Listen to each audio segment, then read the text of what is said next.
अगर मैं ये सवाल करूं और सबीन आपसे करूं जी जी कि आप तो आपने करना होता है सवाल, फर्ज है मेरे पे सवाल ये था कि आपने दोनों हाथों से एक ही वक्त स्केचिंग करनी मैं तो एक हाथ से नहीं कर सकती, नहीं एक से मैं अच्छा स्केच कर लेती हूँ, लेकिन मैं एक हाथ से, मैं दोनों हाथों के इस्तेमाल से एक ही स्केच बना सकती हूँ, क्योंकि आपका माइंड इसी तरह रहता है। लेकिन हमारे पास एक ऐसे आर्टिस्ट आज मौजूद हैं हाँ। जो एक वक्त में 4 स्केचेस एक साथ बनाते हैं। ओह गॉड। अब ये आर्टिस्ट हैं, फन मुसव्विर पर इतनी कमाल महारत है, जिस तरह से हमने बताया कि आपको विजुअल दिखा भी रहे हैं कैसे 4 स्केचेस एक वक्त में। जरा एक टेक्निक है जिसका ये इस्तेमाल करते हैं। हैदराबाद से इनका ताल्लुक है, नौरोज इनका नाम है। आज प्रोग्राम में हमारे साथ मौजूद नौरोज अहमद, बहुत शुक्रिया आपने ज्वाइन किया।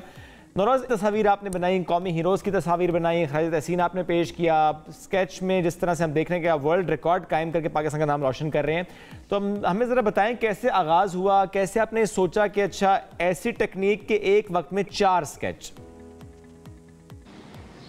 अस्सलाम वालेकुम, मेरा नाम नौरोज अहमद है।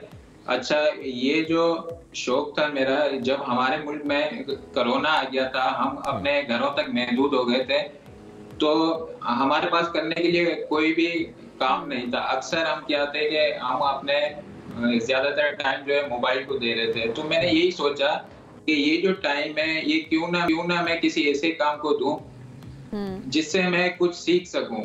तो उसके बाद मैंने यही कोशिश की। पहले तो मैंने एक हाथ से स्केचेस बनाना स्टार्ट किए। जब आहिस्ता आहिस्ता मैं उस चीज को सीख गया, तो फिर मैंने एट ए टाइम दोनों स्केचेस अपने 2 हाथों से बनाना स्टार्ट किए। फिर मैंने एक पड़ोसी ममालिक की वीडियो देखी, जिसमें एक खातून जो है एक साथ 16 स्केचेस बना रही है। तो मैंने कॉपी करने की कोशिश की। तो फिलहाल 16 तो नहीं, लेकिन अल्हम्दुलिल्लाह मैंने 4 स्केचेस बना लिए हैं, और मेरी पूरी कोशिश यही है कि आगे चल के मैं उनका जो रिकॉर्ड है वो भी ब्रेक कर सकूं। अच्छा, यानी जो रिकॉर्ड आपने बनाना है वो आपने 16 स्केचेस जो इंडियन खातून आर्टिस्ट बना रही है वो ब्रेक करना है। 16 से ज्यादा अगर आप बना पाएंगे तो वर्ल्ड रिकॉर्ड बन जाएगा। जी अल्हम्दुलिल्लाह, मेरी यही कोशिश है कि मैं बहुत जल्द ही 16 तो नहीं, लेकिन मैं 20 तक जाऊं। अच्छा, सो नौरोज, ऐसे में जब आप स्केच बना रहे होते, जाहिर है जिस तरह हम अपने इंट्रो में भी यही जिक्र कर रहे थे कि आप एक स्केच बना रहे हो तो आपका दिमाग, आपके दोनों का हाथों का इस्तेमाल वो एक स्केच बनाने में लग रहा है। तो ऐसे में जब आप 2, 3, आप तो 4 बना रहे हैं माशाल्लाह, तो 4 स्केचेस बनाते हुए अपने माइंड को चारों स्केचेस की तरफ रखना कितना मुश्किल होता है? क्या ये भी एक टेक्निक ही होती है? जी, ये अगर देखा जाए, ये मतलब बहुत ही एक मुश्किल चीज है। जब भी ये मैं बनाने बैठता हूँ, पहले तो मैं ये करता हूँ कि मैं खुद को मतलब पूरा ये जैसे जेल होता है, मैं खुद को जेल के अंदर बंद कर देता हूँ। मेरा जो कमरा है वो मैं हर तरह से लॉक कर देता हूँ। और ये जो मेरा काम है, ये मैं रात को 12 बजे के बाद करता हूँ, क्योंकि वैसे अक्सर ये होता है कि घर वाले आते जाते डिस्टर्ब करते हैं, तो उसमें जो आपका माइंड है वो डाइवर्ट हो जाता है। तो मैं कोशिश ये करता हूँ कि ये जो मेरा काम है, ये मैं रात को 12 बजे के बाद ही करूँ। ओके। और नौरोज, क्या आप दोनों हाथों से स्केच बन रहे हैं, यानी 2 स्केच राइट हैंड से, 2 लेफ्ट हैंड से, अब ऐसे में दोनों डिफरेंट होते हैं? जी, ये अगर आप, मैंने काफी वीडियोस भी बनाई हुई हैं, अगर आप देखेंगे तो मैंने बाबर आजम और जो इंडियन कप्तान है क्रिकेट के, रोहित शर्मा, उनका भी मैंने स्केच बनाया था। तो वो मतलब एक ही टाइम पे 2 मुख्तलिफ स्केचेस बन रहे होते हैं। और जो रिकॉर्ड की हम बात करें, वो जब 16 स्केचेस बनेंगे या 16 से ज्यादा आप बनाएंगे वर्ल्ड रिकॉर्ड बनाने के लिए, तो क्या वो 16 के 16 मुख्तलिफ स्केचेस होंगे? जी, मैं जो बनाता हूँ एट ए टाइम, वो मेरे हर स्केचेस डिफरेंट ही होते हैं। ये नहीं है कि एक तरफ बाबर आजम बन रहा है तो दूसरी तरफ भी बाबर आजम ही बन रहा हूँ। मैं मतलब जो कोशिश यही होती है कि मैं हर उसमें कोई डिफरेंट कैरेक्टर रखूं। अच्छा, ज़बरदस्त जी। और ऐसे में तो ज़ाहिर है कुछ लोग कहते हैं हम ड्राइंग करते हैं या हम स्केच करते हैं, आर्ट जो है वो आपका स्ट्रेस कम कर रहा होता है। तो मुझे तो ऐसे लगता है आपका तो शायद स्ट्रेस ज़्यादा ही हो रहा होगा, इतना दिमाग जिस तरह आप बंद कर देते हैं ताकि आप डिस्ट्रैक्ट ना हो। तो प्रेशर होता है चीज़ों का, या आप ये नेचुरल है और आदत होगी और स्ट्रेस कम होता है? नहीं, अक्सर ये होता है कि मैंने मतलब इस चीज को चैलेंज बनाया हुआ है, और जैसे बोलते हैं ना कि किसी चीज की आदत पड़ जाए तो इंसान उससे निकल नहीं सकता। तो मेरे साथ भी कुछ ऐसे ही हुआ था।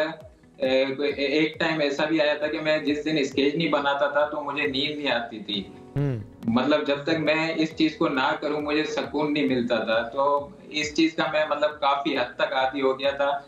अब ये है कि मैं थोड़ा इस चीज से हट गया हूँ, लेकिन पहले जो था मैं इस फील्ड में बहुत ज्यादा ही अंदर तक चला गया था। अच्छा, और नौरोज अब तक कितने स्केचेस बना चुके हैं? और जब हम फेमस पर्सनालिटीज का जिक्र करते हैं, आपने क्रिकेटर्स का नाम भी लिया, ऐसे में किस किस का स्केच आपने बनाया? कुछ हम विजुअल दिखा भी रहे हैं, लेकिन मैं जरूर आपसे जानना भी चाहूंगा।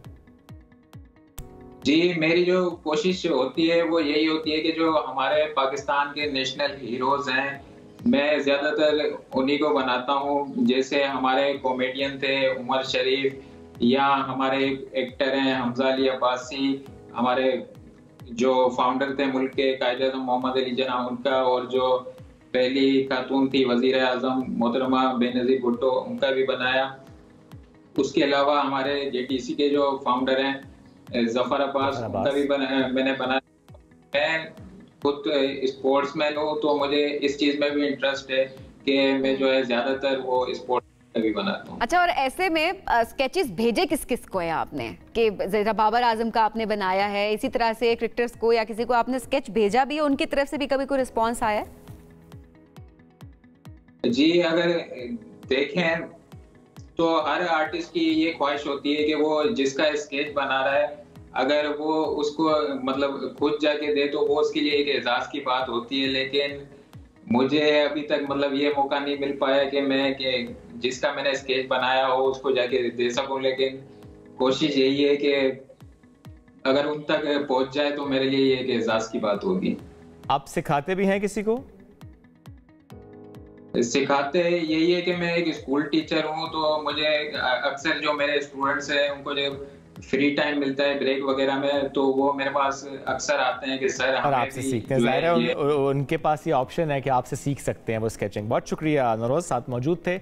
आर्ट से मुतालिक बात कर रहे थे, किस तरह आप वर्ल्ड रिकॉर्ड बनाना चाहते हैं और जो कोशिश आप कर रहे हैं उस पर हम जिक्र कर रहे थे।